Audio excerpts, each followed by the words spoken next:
将讲到防疫，人咧讲饭会当加食，话唔通乌白讲。岛民将咧人面册铺文，讲伊的朋友坐高雄捷运，伫车厢内底，听到外面即个乌子桑甲喙暗摕落来，大声讲电话，讲伊拄为武汉倒转来，害大家足紧张，赶紧卡1922来检举。也毋过即个消息有可能是假的，因为武汉已经封城几落天，袂当出入。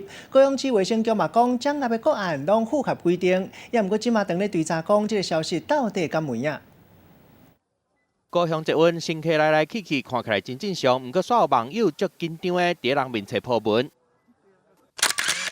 内容讲，伊的朋友坐捷运拄到即个阿伯，讲电话时阵讲家己为武汉回来，声音大甲规个车厢的人拢听会到。落尾即个网友卡1922检举，毋过防疫人员讲武汉已经封城2天啊，阿伯无啥有可能是拄为武汉回来的，应该是听过伊伫捷运顶会乱的。加上为武汉回来的人，拢爱踮伫厝内袂当出门，无啥有可能四界跑走。毋过即个网友也是讲，迄个阿伯一直到落车才甲喙暗挂起来，袂讲有即种造成社会惊。同胞真见笑。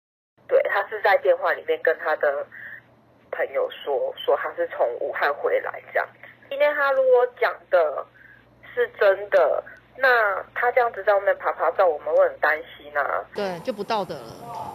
对，就惊无互人证实的文章，互民众袂放心。高雄捷运甲高雄市卫生局赶紧出面赔回。目前高捷公司并未接获卫生局或者是疾管单位有通知说有新的病例搭乘高雄捷运的记录。武汉回来跟武汉肺炎这是不等同的2件事情啊！哈，高雄市在管的所有居家隔离个案都符合规定，所以呢，根据网络传言这样子的一个案件，啊，据我们的一个研判，应该是属于一个子虚乌有的状况。不过为着防疫，卫生局讲会进一步调查，看敢有漏交去的。另外，卫生局嘛提醒，随网破文的人是好心提醒，不过无经过证实的文章，害人心内惊吓，嘛是违法的，上济会当罚300万。记者综合报道。